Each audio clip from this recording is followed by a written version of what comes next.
want to welcome Shanta back to the World Tour of Meditation for this In These Times add-on, Shanta. Thank you for coming back.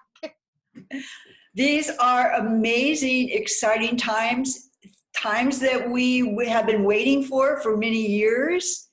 We just didn't know what was going to be the big disruptive force that was going to awaken the consciousness of the planet and the people. How do you see the consciousness of the planet and people being awakened by what's going on in the world? Well, for one thing, people have to come together. They have to take care of each other. And there's been a tremendous amount of love and heart-centered activity. It's the one thing that everybody shares is their humanity.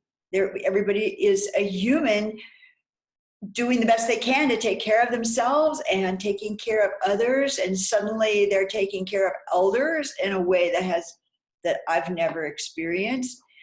And there's awareness of what needs to happen and how people can best get through something that everyone is experiencing altogether.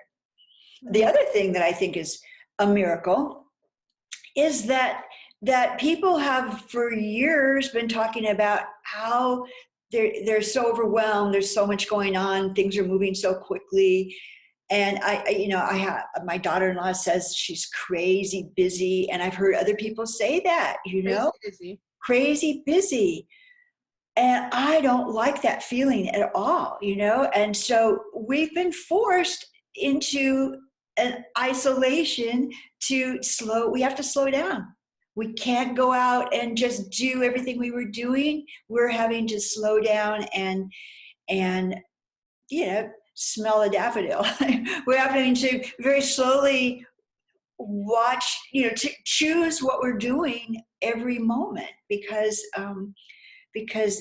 there is a requirement for us to be alone, and a lot of people are not comfortable with solitude. I love the stories in Italy, everybody is isolating, and there's they have a huge virus and outbreak there, and there the people are in their apartment buildings singing and even playing on pots and pans and opera through the windows, and I mean it's all on YouTube. It's just, I think it's bringing out the best in people, and I don't think we would stretch that envelope. We can't go back to the way we were. So this is disrupting people's lives. So they're having to take a new motion forward, doing things that they normally would not do. And that strengthens the heart and brings more resilience and more awareness of what it is that they really want in their lives. Priorities shift. And when we feel this disruption, sometimes we can spiral into panic and fear. Oh, yes, we can. As we see as well. Yeah, absolutely. If someone is listening to you from that place right now, what would you share? I would say we're going to get through this. Things are going to change, and I believe in a good way. And the more that we can trust that things will change into a greater level of awareness and love and opportunity, then it's going to be a very different world on the other side. And we're moving into what's been called the age of Aquarius. Literally, that is happening in about a week or so. And so that because I am of the age that remembers when a group called the Fifth Dimension sang that song, and it became very popular. Let the sunshine in. When the moon goes in the seventh house and Jupiter aligns with Mars, then love will steer the planet. And I'm getting emotional. and peace will rule the stars. It's a very it's like that. I'm sorry.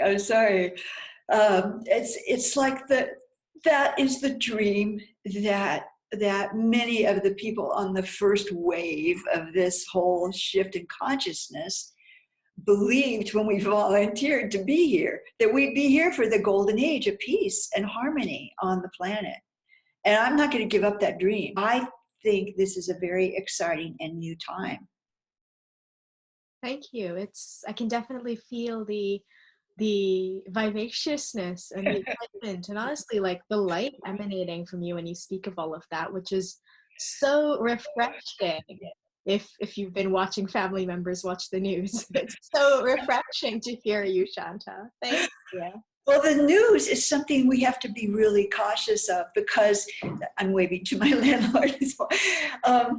We have to be cautious because this is a 24-hour-a-day news feed of more fear and more problems and more, things that incite this trepidation in our hearts. We have to protect ourselves. I've been feeling that in my heart. Yes, really, we have to protect ourselves and stop watching the news. They were in the same place between the first time I listened to it. A week later, they're saying the same things, only they have more people they can interview and talk about how big it is and how, so we don't need to hear the same thing repeated over and over. All that does is just make it go deeper into our consciousness, where it interferes with our ability to be present. And presence, our grounded presence on this earth, knowing that things really aren't as bad as they seem, or they are really changing in a good way, that sense of well-being will make all the difference in our own lives and in the lives of everyone else. And to reach toward that sense of well-being, people can listen to the meditation you shared with us. That would be a good thing to do. Yeah. Because when we bring light through our bodies, and I probably already said this on the other portion, when we bring light into our bodies, we transform. And we are both magnetic. We draw to us what matches our consciousness. And we also are radiant in that we allow others to feel more love, to experience more light in their lives, just because that's who we are and that's what we're experiencing. Because there really is a sense of oneness. We do feel what other people are feeling. And so it's good for our own health and well-being, and it's good for the world when we can stay in that sense of well-being. Beautiful. And we do have to work at it. It's not, yeah. So we have to do things like meditate, like pray, like watch uplifting YouTube videos, listen to music that turns us into.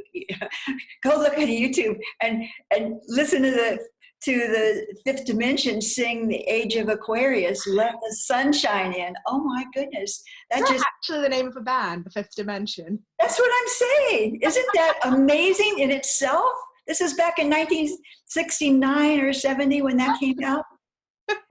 You have to go hear that. It's so beautiful. I'll put a link to it as well. Yeah, do, because it is really, really inspiring. And it came from the Broadway musical Hair, which also was like a change magnet in the world. That really did just personify what people were wanting to change back in the 60s. And so, I stepped forward as a first wave elder here to like remind you guys that this has been prophesied for years, thousands of years. That most of the native peoples had these prophecies of a golden age of peace on earth. And we're moving into that. And the more people can really resonate with that, what did you think of? So yesterday I was having this feeling, I was like getting the summit together and sharing all this, and I was kind of like, oh, what if this doesn't happen? What if this doesn't happen? And I just noticed the tendency to worry. Yeah. And I kind of realized, so, when you say we have to work, at this. That's like, especially now, I'm noticing that's so strong because I will be sitting in my room happily meditating and my heart rate will spike up just because of what I'm feeling outside. Yes. And so the work is even more important. But what I realized yesterday was, oh my God, like when I relax into that amazingness, the worry is gone. It is. And then my next thought was like, won't my mind be really bored if I have nothing to worry about? Like, what would that actually be like? Oh my gosh. Is that the only reason I do it, for entertainment? Well, there's a little of that, because people have a very short attention span now. But this meditation of just kind of letting yourself come back to your breath again and again, and you start to get worry, wonder, and those wishing, those W's get you into trouble. It's like well-being, wonderful. Those things are. Wow. We have to kind of make ourselves sit back down and breathe some more, or go for a walk in nature. Something that's going to cut that worry pattern. And we're so sensitive. Most of us are empathing what other people are feeling in the world, and it's not really us. And so my first reaction is usually to think something's wrong with me, but not really. It's actually my sensitivity that feels the fear that most people are feeling, and it's being stimulated by news feed. And so it's a real protection to really come back into ourselves and breathe through this and just find all the beautiful things we can focus on instead. That's going to make a big difference. It raises our frequencies. When our frequencies are raised, we don't worry. We're relaxed. Everything's okay. And we know it will be okay. All is well, and it truly will be well. Thank you so much, Shanta, for adding on all of this. I think it'll be really, really helpful. Thanks for asking. It was very fun to to be able to talk about this. Thank you. Namaste. Namaste.